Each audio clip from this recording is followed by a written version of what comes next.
Hello दोस्तों, आप सब स्वागत है आपके अपनी YouTube channel the DPS study centre में। दोस्तों, आज की इस वीडियो में हम लोग सीखने वाले हैं 10th क्लास के सेकंड पार्ट दही वाली मंगवा, जिसका लेखक है श्रीनिवास जी। चलिए वीडियो को शुरू करते हैं। वीडियो शुरू करने से पहले वीडियो को लाइक कर दीजिए। अभी तक अगर मेरे चैनल को सब्सक्राइब नहीं किया है तो चैनल को सब्सक्राइब कर लें। चलिए वीडियो को शुरू करते हैं। पहला क्वेश्चन है, मंगवा का अपनी बहू के साथ किस बात को लेकर विवाद था? इसका चलिए आंसर जानते हैं।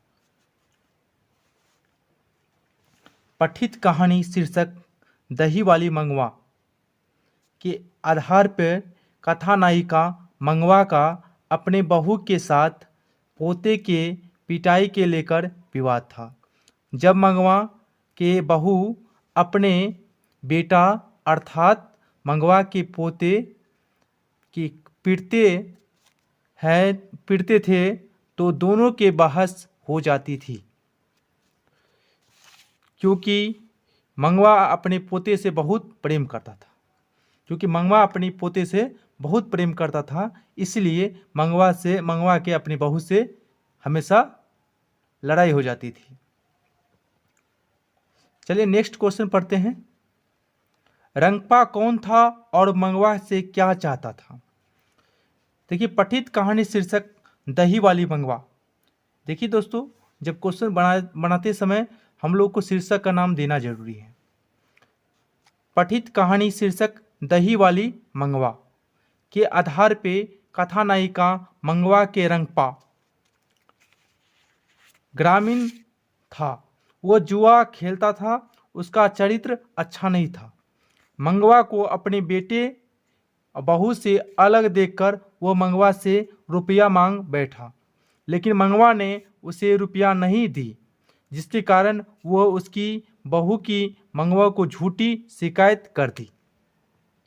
देखिए दोस्तों, इसमें क्या कहता है मंगवा जब अपने बेटे और बहू से अलग हो गए थे, उस समय रंगपा ने सोचा कि मंगवा जब अलग है तो अपनी मंगवा से कुछ पैसे उधार ले लिया जाए, जबकि रंगपा जो जुआबाज थे, लेकिन मंगवा से ठग रहे थे। लेकिन ऐसा नहीं हुआ, जिसके कारण वो अपनी बहू की मंगवा की झूठी शिकायत कर दी। मंगवा को झूठी शिकायत कर दी। देखिए नेक्स्ट क्वेश्चन है,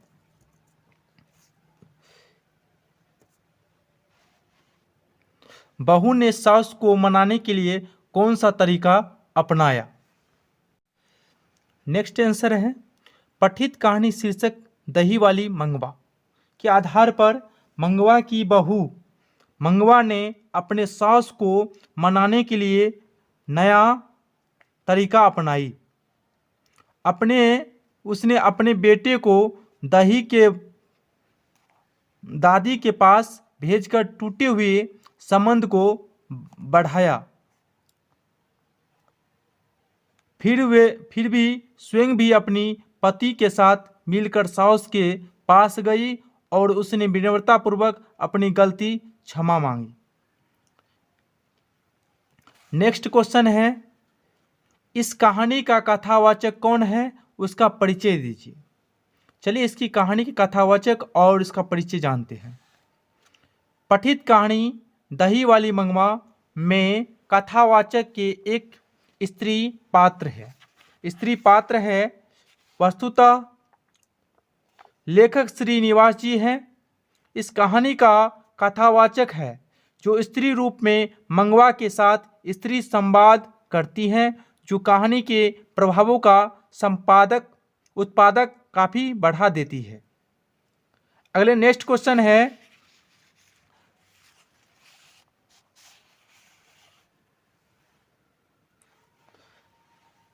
मंगवा के चरित्र चित्रण करें। पठित कहानी शीर्षक दही वाली मंगवा के आधार पर कथानायिका मंगवा के चरित्र अत्यंत उदात्त है, क्योंकि संपूर्ण कहानी में मंगवा में केंद्रीय भूमिका है। मंगवा दोहरी मोर्चा पर लड़ रही है, फिर भी पूरी कहानी में उसकी भूमिका प्रारंभ से अंत तक एक समान है। वो माँ की ममता के साथ साथ एक सशक्त नारी के रूप में भी कहानी में प्रस्तुत होती है। मंगवा समाजवादी चरित्र कहानी का सुख्यात बनाती है। अगले नेक्स्ट क्वेश्चन है, कहानी का सारांश प्रस्तुत कीजिए। देखिए, मंगवा कहानी की सारांश के बारे में जानते हैं। छोटी सी, सारांश का मतलब होता है छोटी सी कहानी। चलिए इसकी कहानी के बारे में हम लोग जानते हैं। मंगवा बरसों से हमें बाड़ी से दही दिया करती हैं। बेंगलुरु की तरह दूसरे शहरों में रोज आकर दही देना और महीने के बाद में पैसे लेने की बाड़ी कहते हैं। जैसे देखिए दोस्तों, बेंगलुरु शहर में होता था क्या, एक महीने तक रोज आकर दही देने के बाद महीने में पैसा जो लेता था उसी को हम लोग बाड़ी कहते हैं।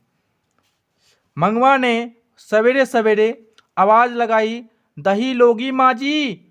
माँ जी भीतर कुछ कर रही थी। माँ जी कि बेटा है?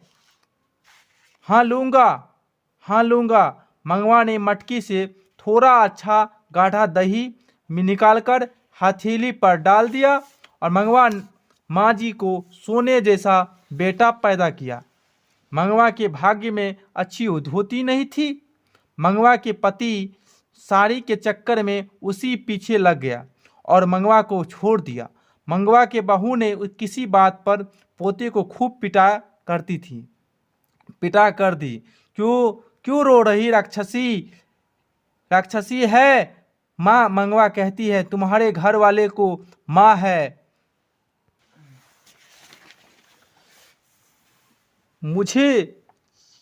मुझसे जवान लड़ाती है। बहू कहती मंगवा को, जैसे तुमने अपने बेटे को पैदा किया वैसे तो हम भी ने अपने बेटे को पैदा किया। मंगवा कहती अपने बेटे को बहू ने तुझ पर जाई फेरा। मंगवा के बेटे कहते हैं माँ तुम्हारे पास तो गाय है, भैंस, पैसे हैं, मैं तुम्हें क्या पाल सकता हूँ। अच्छी है बेटे, मैं आज दोपहर से अलग हो जाती हूँ। तुम अपना घरवाली के साथ सुख से रहो। रोज बच्चे को बोरा दही देकर बाद में दही बेचने आया करती है। क्या करूँ माँ जी, शादी के बाद कोई अपना बेटा इतनी सी छोटी कैसी रामायण बनाती जा रही है।